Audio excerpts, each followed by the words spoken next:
Video की बात करेंगे हम 2025 कैसा रहने वाला है। वृश्चिक राशि की बात करने वाले हैं। 8 नंबर आपके लग्न और राशि में लिखा होगा। तो कैसा रहेगा आपका love, health, finance, career, marriage, challenging time क्या होगा, वो कौन सा घर होगा जो कि 2025 में एक्टिवेट होगा ही होगा, जिसे हम डबल ट्रांजिट कहते हैं, जो कोई नहीं बताता है। तो देखिए, यहाँ पे 8 नंबर लग्न में लिखा होगा। केतु कुंडली के 10वें भाव में होंगे, राहु चौथे भाव में, शनि महाराज कुंडली के 5वें भाव में होंगे, जुपिटर जो है कुंडली के 8वें भाव में होने वाले हैं। आइए लव के बारे में बात कर लूं तो 2025 आपके लिए कमजोर परिणाम दे सकते हैं। अच्छाई की बात करें तो मई से लेकर जून तक राहु केतु 5वें भाव का प्रभाव जो है समाप्त हो जाएगा। ऐसी स्थिति में कोई मिस अंडरस्टैंडिंग या गलतफहमियां आपकी बनी हुई थी 2024 में, वो दूर करने का मौका आपको मिलेगा। करियर की बात करें तो केतु का प्रभाव सीधे सीधे कुंडली के 10वें भाव में पड़ रहा है। तो नौकरी के दृष्टिकोण से यह साल एवरेज देने वाला है। छठे भाव का स्वामी मंगल इस वर्ष कुछ समय अच्छे तो वहीं कुछ समय कमजोर परिणाम आपको देंगे।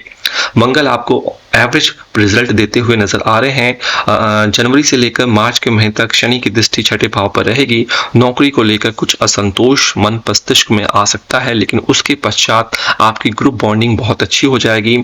स्थितियां आपके लिए बेहतरीन हो जाएगी और मई महीने के मध्य के बाद थोड़ी सी कठिनाइयां भरी रह सकती हैं जून तक। लेकिन आप अगर विदेश का प्रोजेक्ट ले रहे हैं, नए जॉब की सोच रहे हैं, प्रमोशन की सोच रहे हैं, तो ये साल जो है आपको दे सकता है। जुपिटर जो है कुंडली के 8वें भाव में रहेंगे, तो भाई ये थोड़ी सी समस्या का विषय है, क्योंकि यहाँ से 12वें घर को देखेंगे तो मिला जुला साल रह सकता है। गैस्ट्राइटिस की प्रॉब्लम हो सकती है। गृहस्थ जीवन की बात कर लें तो गृहस्थ जीवन में शनि देव की जो तीसरी नजर है वो सीधे सीधे आपके 7वें भाव में पड़ेगी, तो थोड़ा सा वैवाहिक जीवन में उथल पुथल आ सकता है। पारिवारिक मामलों के लिए ये साल का पहला हिस्सा अच्छा रह सकता है, लेकिन दूसरा हिस्सा थोड़ा सा कमजोर हो जाएगा। थोड़ी सी आपकी गृहस्थ जीवन में मनमुटाव हो सकते हैं, इसलिए आपको गृहस्थ जीवन की बात करें तो गृहस्थ जीवन में इस वर्ष कंपैरेटिवली रूप से बेहतर परिणाम देखने को मिल सकते हैं। कब बुध अच्छे परिणाम देना चाहेंगे। आमदनी में कोई बड़ी समस्या नहीं हो पाएगी, लेकिन शनि महाराज की नजर पड़ रही है, थोड़ा सा टाइट कर देंगे जेब। मांगने वाले बहुत सारे लोग हो जाएंगे। मई महीने के मध्य के बाद बृहस्पति धन भाव का स्वामी होकर धन भाव को देखेगा। ऐसी स्थिति में बचत करने के मामले में अथवा बचाए हुए धन के मामले में बृहस्पति अच्छे परिणाम देगा, लेकिन आमदनी के मामले में कोई मदद नहीं कर पाएंगे, क्योंकि शनि की नजर वहां पे रहने वाली है। आइए शिक्षा के क्षेत्र में बात कर लें तो बृहस्पति का 8वें भाव में होना आपके लिए अच्छे मौके देते हुए नजर आ रहा है, तो मौके को आपको ग्रहण करना है। इस वर्ष आपके 4th और 5वें भाव पर शनि और राहु का प्रभाव आता जाता रहेगा। स्वाभाविक है कि ऐसी स्थिति में अपने सब्जेक्ट पर प्रॉपर फोकस बनाए रखना कठिन होगा। 2025 में जो बृहस्पति देव हैं 4 फरवरी के आसपास बृहस्पति का वृषभ राशि में गोचर होने वाला है। 14 मई के आसपास बृहस्पति का मिथुन राशि में गोचर होगा। यही सबसे बड़ा गोचर है 2025 का। 18 अक्टूबर को बृहस्पति का कर्क राशि में गोचर होगा। 11 नवंबर का बृहस्पति जो है कर्क राशि में ही वक्री हो जाएंगे और 5 दिसंबर को बृहस्पति देव जो है मिथुन राशि में गोचर करेंगे। ध्यान से सुनिए, हेडफोन लगा के सुनिए, क्योंकि इस साल आपके ऊपर से शनि की ढैया खत्म हो जाएगी और बृहस्पति का एक शुभ गोचर आपका आने वाला है। देखिए, आपकी कुंडली में जो बृहस्पति देव जो होते हैं 2 घरों के मालिक होते हैं, ठीक है।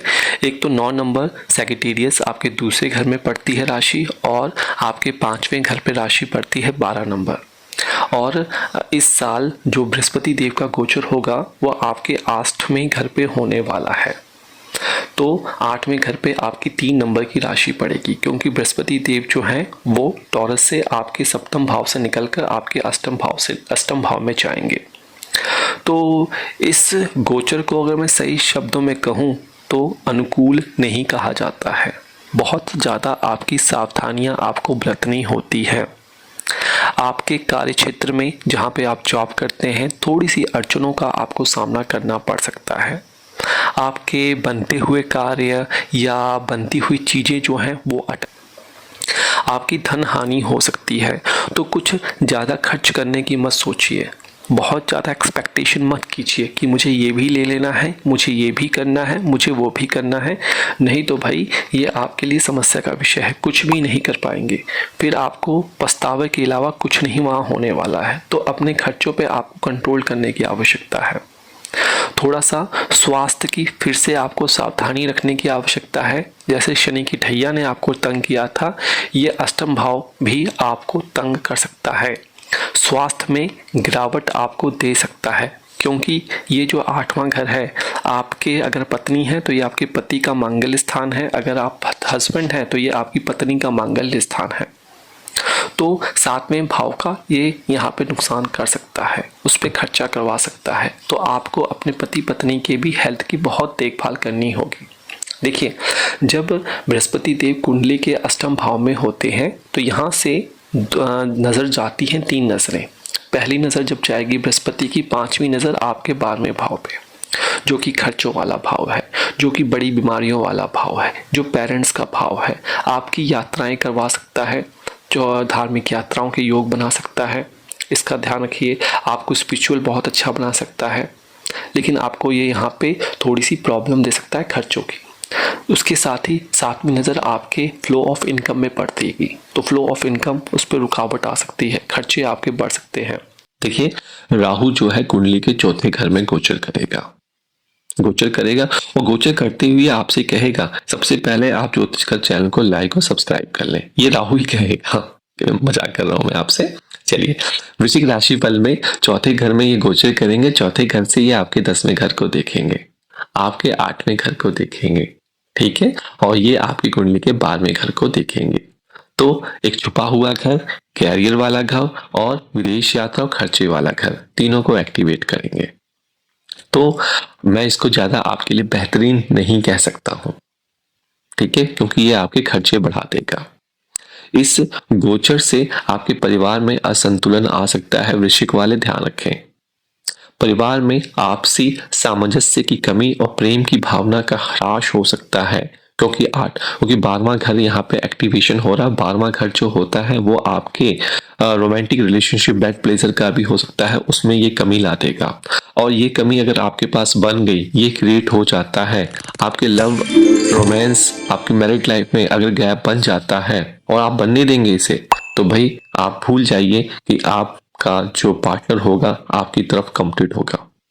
कहीं ना कहीं वो आपसे मन मोड़ लेगा, कहीं ना कहीं दूरियां जो है वो आपकी बनती हुई नजर आ रही हैं।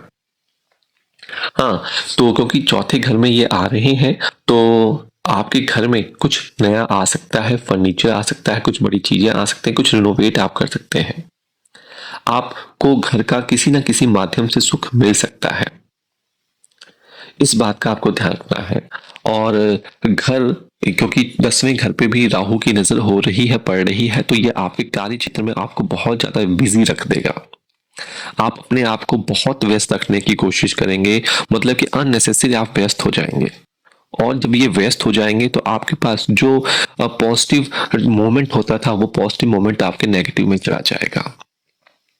जो लोग आईटी सेक्टर में काम कर रहे हैं, जो सोशल मीडिया से जुड़े हैं, जो एफिलिएट प्रोग्रामिंग से जुड़े हैं, उन सभी को ये लाभ देगा। आप किसी जगह से कमीशन लेने का काम कर सकते हैं।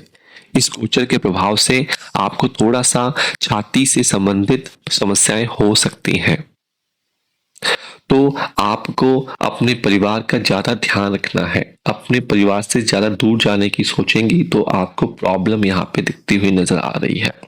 देखिए, राहु का गोचर आपका ये जो 4था घर में है, तो फिर से बता रहा हूँ, ये आपकी माता का घर होता है, आपके सुख का घर होता है और आपके संपत्ति का भाव है।